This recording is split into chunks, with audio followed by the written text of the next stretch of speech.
Hello, everybody!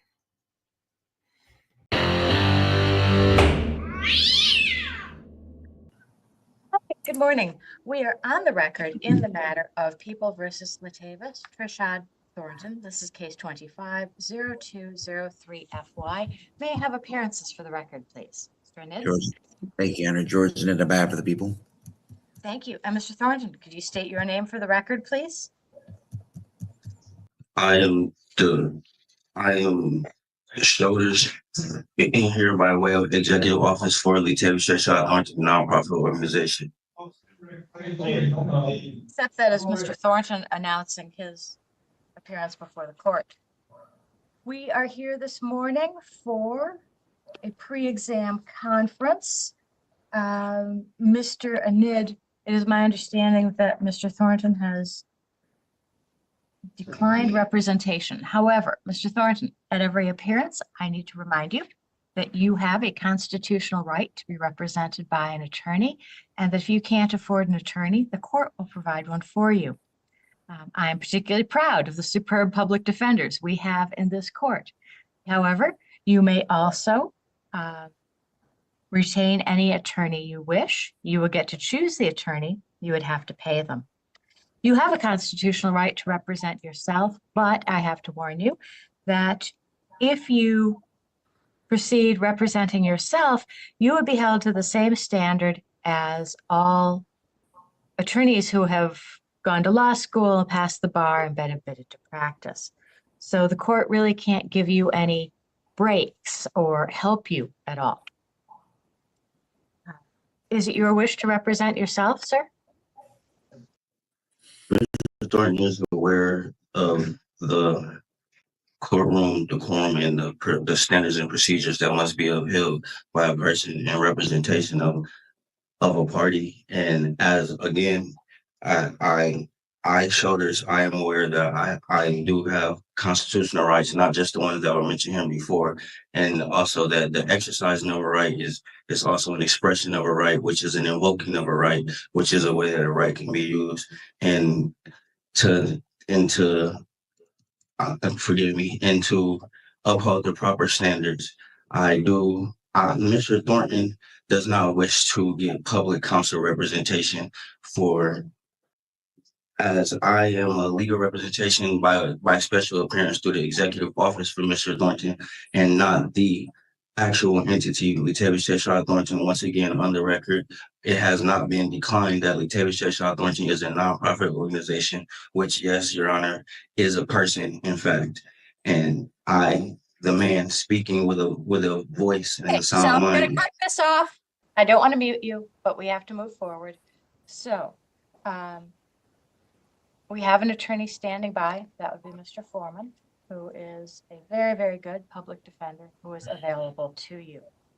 At this point, Mr. Anid, this is the time and date set for a pre-exam conference. Have you had an opportunity to speak with Mr. Thornton about any plea offer?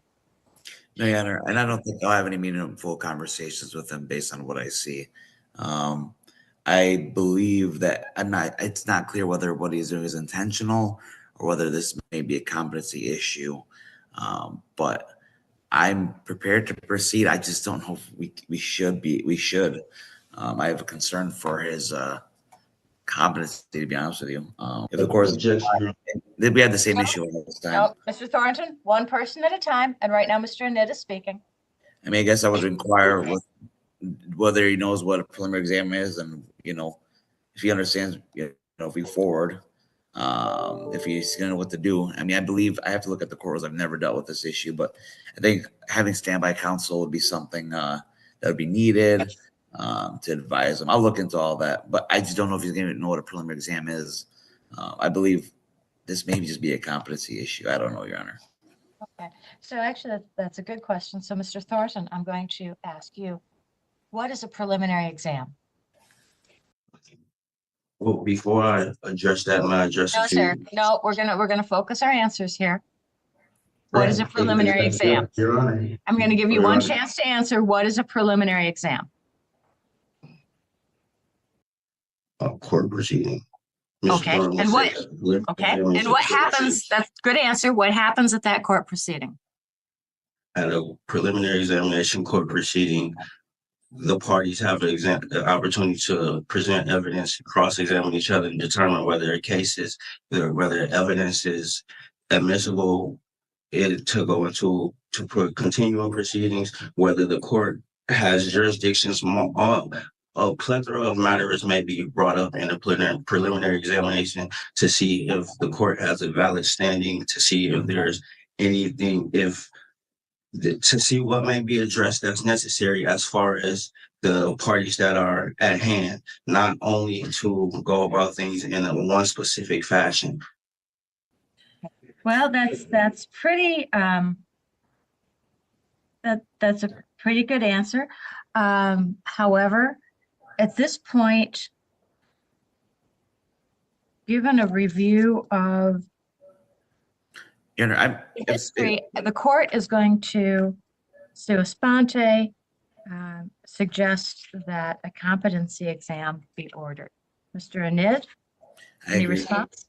I agree. Okay, thank you. Mr. Yeah. Thornton, any response? Mr. Thornton does not believe that a competency exam sua sponte is necessary and objects that as a preliminary exam is something that we can proceed to and we can address the matters and the situations that are necessary at that time. And for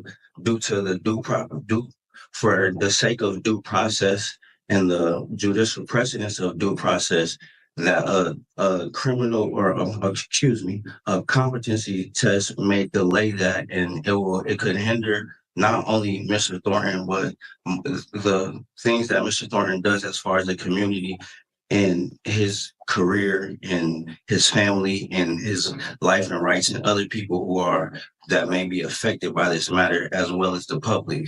Because for the judicial precedence is that Mr. Thornton is innocent and not guilty. So, Mr. Anid, are you going to prepare a proposed order or? Your Honor, I think it's been a while since I've done. I believe if I'm not mistaken, it's the. I can if you want. Yes, I'll prepare an order. All right, so at this time, Mr. Anid, comment on the preliminary exam? Nope. I just say we just make the preliminary examination to be determined date. If anything, reset it for another PCC or review hearing for when we do come back with a competency opinion. Okay, so Mr. Thornton, you have two rights at play here. One is the preliminary exam that we just discussed, and the second is the right to have that within 21 days.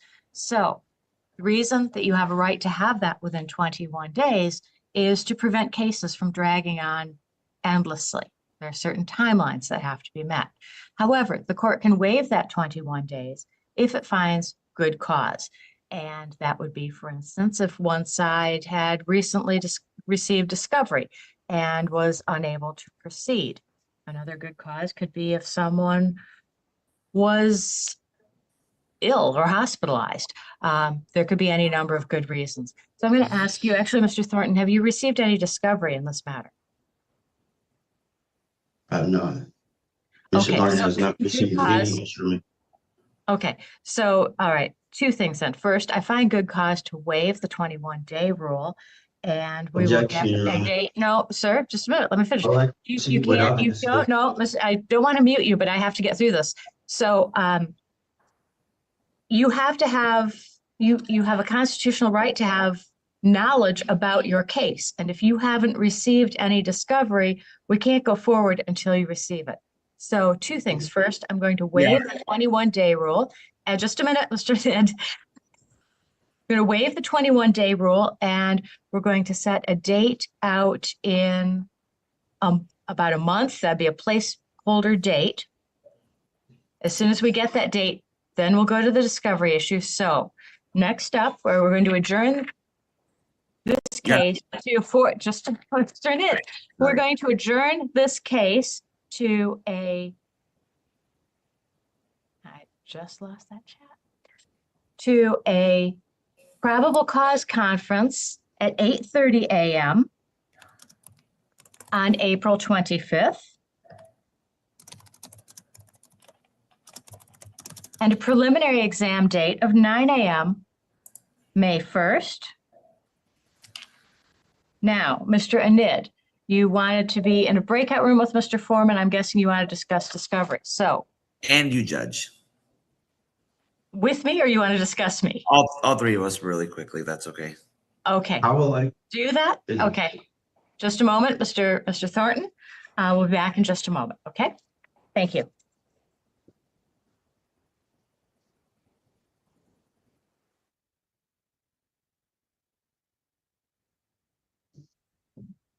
Thank you, sir, for waiting. The judge and the attorneys will be right back in shortly.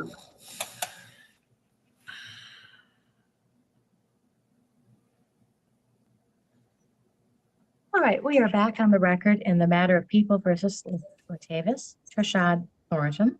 This is case 25-0203-FY. And for a moment, at Mr. Anid's request, the court, Mr. Foreman and Mr. Anid discussed standby counsel. So standby counsel is something with certain mechanical concerns. So for standby counsel, the court can't just appoint standby counsel. This is what we discussed in the breakout room.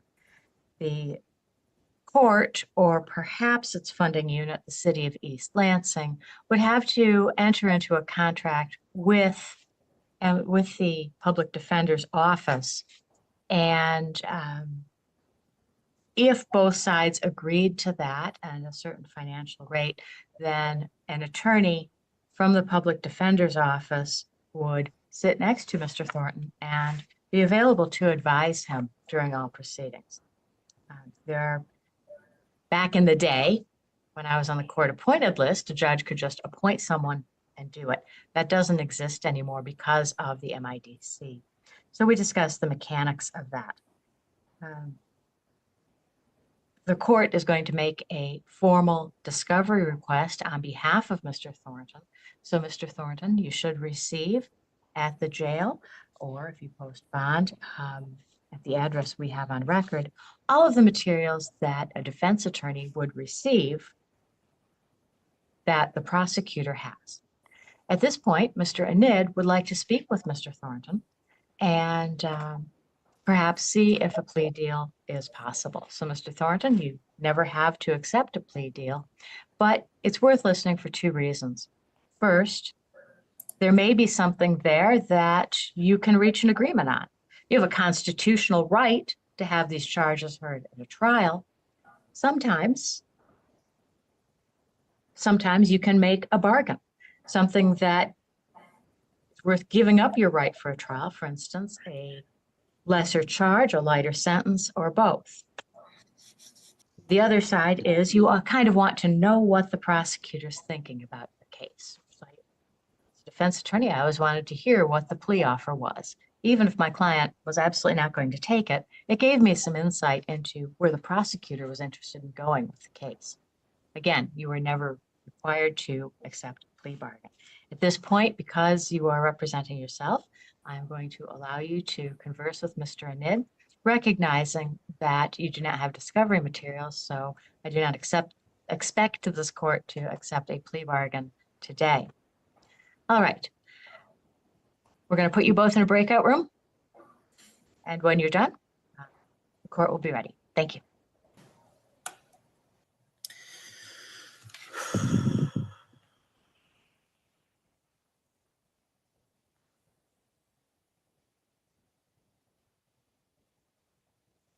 Okay, let's see. There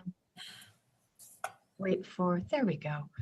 All right, so we're going to wait until the sound is back on in the jail for Mr. Thornton, and then we'll resume.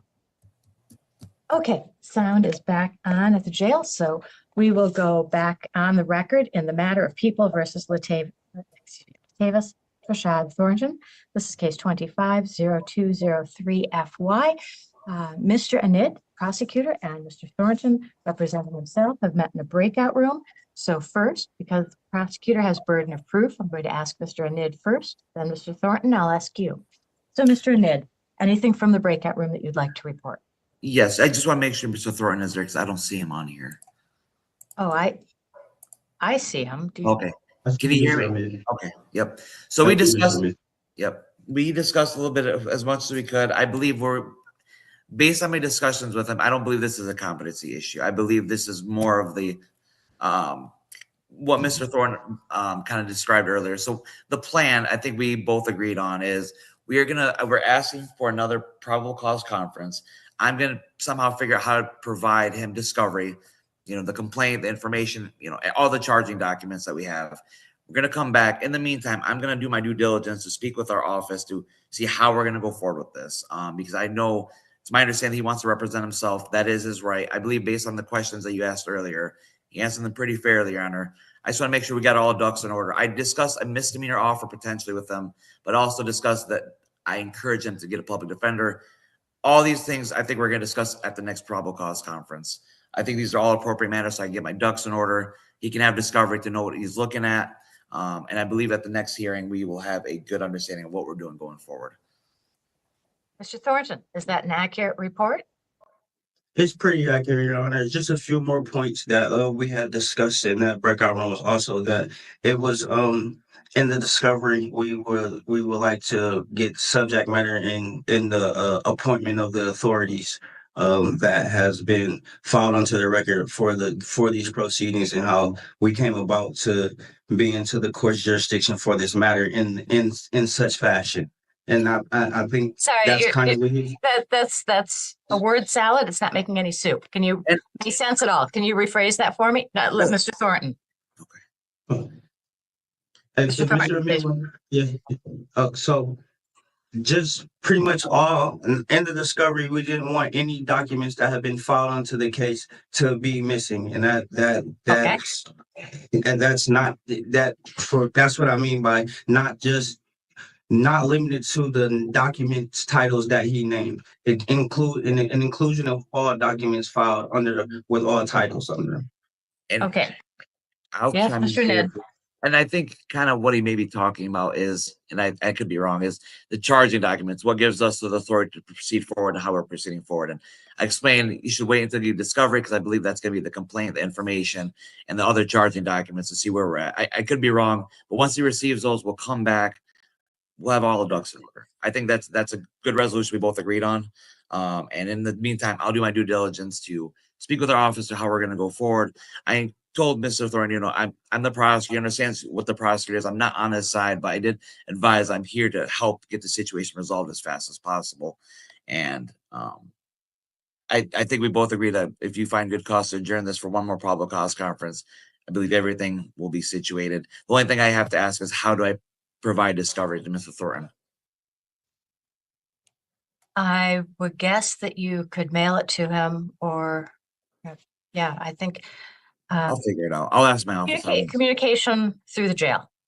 Okay. At his address through the jail, and it may have to be paper communication. Okay. I'll do my due diligence today when I get to the office today, Your Honor. Okay. And yeah, I don't have discovery demanded in front of me, but that would include, of course, any exculpatory materials granted under Brady. That would include